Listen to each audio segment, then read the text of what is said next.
So, you're in a very interesting intersection space of L&D and of experiences and all of that. So, wanted to understand, what are the practices from early parenting that can be applied to a workforce preparation?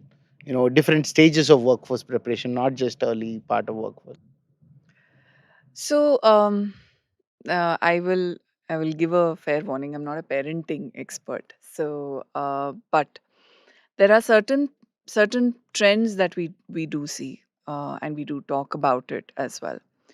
One is the whole how much of I just spoke about digital literacy, but where do you start? So early parenting also is now struggling with how much of screen time, exposure, etc., that we need to provide to the children, which allows them to be comfortable with it, yet be able to independently think and have independent play and be creative and so on. There's a whole movement that's going around saying, let your children get bored. It's okay for your kids to get bored. So don't constantly stimulate them. So every time a child comes and says, I'm getting bored, don't give them a device or don't give them something. Allow them to think of a game or think of something to keep themselves engaged. While that is happening, there is also a second part, which is being also aware in terms of the emotional journey and well-being of a child. So today, the piece that we are seeing is that uh, younger kids are being given a lot more freedom, lot more independence to kind of do things on their own, to experiment, to take charge, to take risk, all of that. Now, when we combine these two, if I am as a parent not able to figure out where do I draw the line the with the devices, or in some sense, at the same time I'm also not creating an emotionally safe space for children, we are setting them up for disaster, because we are then looking at we will end up with a generation which is extremely, like, constantly looking for stimulants.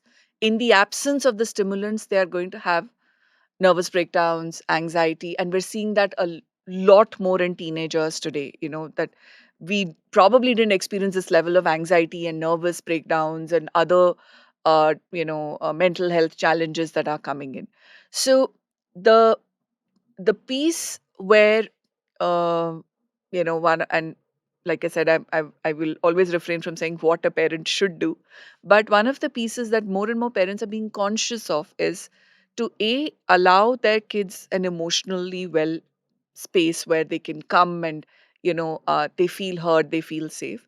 At the same time, also fighting to build resilience, yet being able to provide.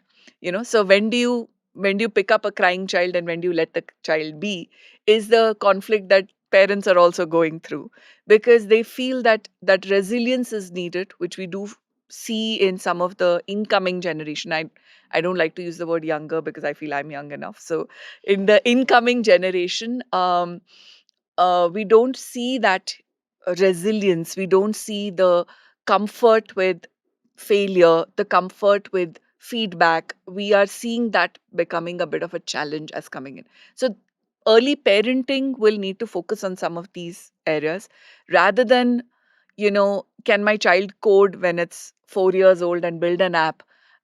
Can my child actually, take five people and play, create a new game, or even put a simple lemonade stand, is a might be a much better space or focus area to look at. So, like Ajay mentioned, the not the hard skills, but the softer skills are going to be more and more important. They will learn how to code. They will have no choice. By the time they're 14, 15, or maybe 18, they will know how to code. But do they know how to handle failure? Do they know how to be resilient? Can they accept things not going their way? Can they be in a space where they can be creative? These are going to be some of the um, areas where parents will need to spend time with their children early on. So how is this, kind of seeping into the early workforce preparation or the workforce that is returning to work, how does these principles, what are the principles from this parenting thing that is kind of moving into the workforce preparation as well? So, is it preparing them? I'm not fully sure, because I mean, uh, there are two categories of people that I see, and I do deal with younger or incoming generation, the Gen Zs in some sense. I do work with them, and I can see that there is a certain segment that comes with a little bit of privileges, and there is a certain segment that doesn't come with those privileges, but the confidence and sense of entitlement is the same in both, saying I deserve to be here, I want to be here, um you know and I'm going to make it. So the confidence is what we are seeing a lot more in the incoming generation. The irreverence is what we are seeing in them, which also is questioning everybody, and saying, why should I have to come to work from like 9 to 7? I can work from anywhere, I can work from home. Why should I wear a certain type of dress and come to work? So there is a certain irreverence that has also started to come in. Good or bad, we don't know, time will tell us. So that's something we are seeing in terms of preparation. It's still very individualistic. I don't think as a community or as a society we are doing something together.